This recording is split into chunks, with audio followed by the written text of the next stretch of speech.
4 ቀን 5ኛ 2025 ዓ.ም የአቶ እንየው ወዳጀ አጭር የሕይወት ታሪክ።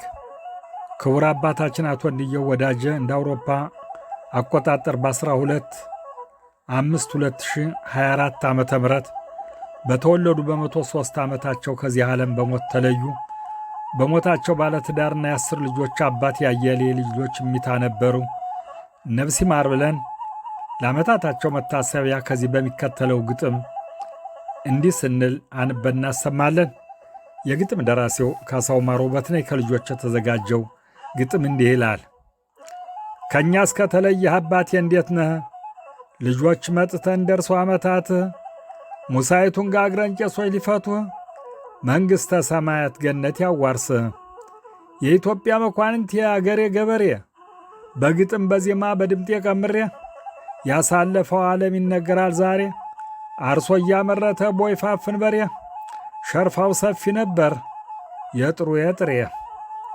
ከላይኛው ከብላታ ደስታ ሥልጣን ተረክበው በገጠሩ ባህል ጭቅነት ተሹመው የገጠሩን ሕዝብ በሕጉ ዳኝተው የብላታ ደስታን ስሙን አስጠርተው አዘዞ ሩፋኤል በደንቢያ ሲኖሩ በሕግ መርጧቸው ገበሬ ማፈሩ ጸሐፊው እንየው የሊቀ መንበሩ እየተመረጡ ሕዝቡነን ሲበሩ በመንግሥቱም ሁሉ ታዋቂ ነበሩ።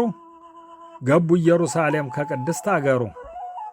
በኢትዮጵያ መሬት ባልሰለጠነ አገር አዘዞ ሩፋኤል በገበሬ ማኅበር ሕዝቡነን ሲመሩ ተቀምጠው ከወንበር አቶ እንየው ሙያው ጠባዩም ሲነገር ሕዝቡንም ሸምግለው ያስታርቁት ነበር።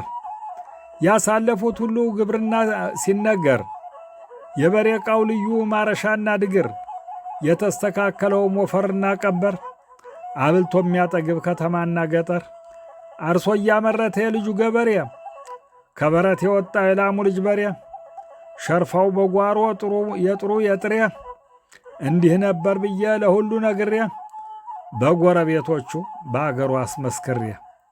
ይህ ብቻ አይደለም የገበሬው ምርቱ የጊደሩ መንጋ ላሙና ወተቱ ነጭ ጤፍ እንጀራ የቅቤ ፍትፍቱ ማሩንም በጓሮው ሁሉ አለው ከቤቱ ከጋጡ የወጣ ፍሪዳው ምክቱ ጠምቃና ጋግራ በማጀት ምሽቲቱ ከላይኛው ከሰማይ ቤታቸው ገብቷል ከገነቱ ከሰማይ ቤታቸው ገቡ ከገነቱ።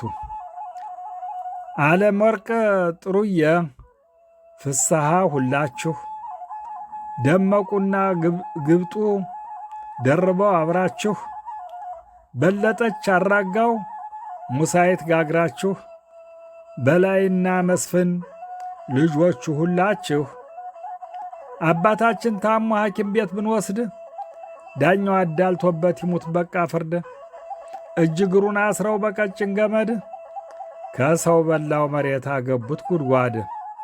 እንኳን እስከ ሥራ ቁጭ ብዬ ከቤቴ አባት ዓለም እያልኩ ስምህን መጥራቴ ልደክም ነው እንጂ በከንቱ ልፋቴ ሳለቅስ ውላለሁ ሐወይ ልጅነቴ።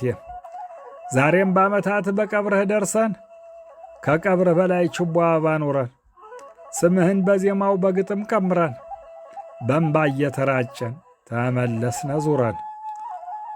ፍቅርክን ስለማውቅ አንተ ልጆችን ትመጣለህ እያልን እያየን በሩን ለካስ ቁርጥ ሆኗል መለየታችን።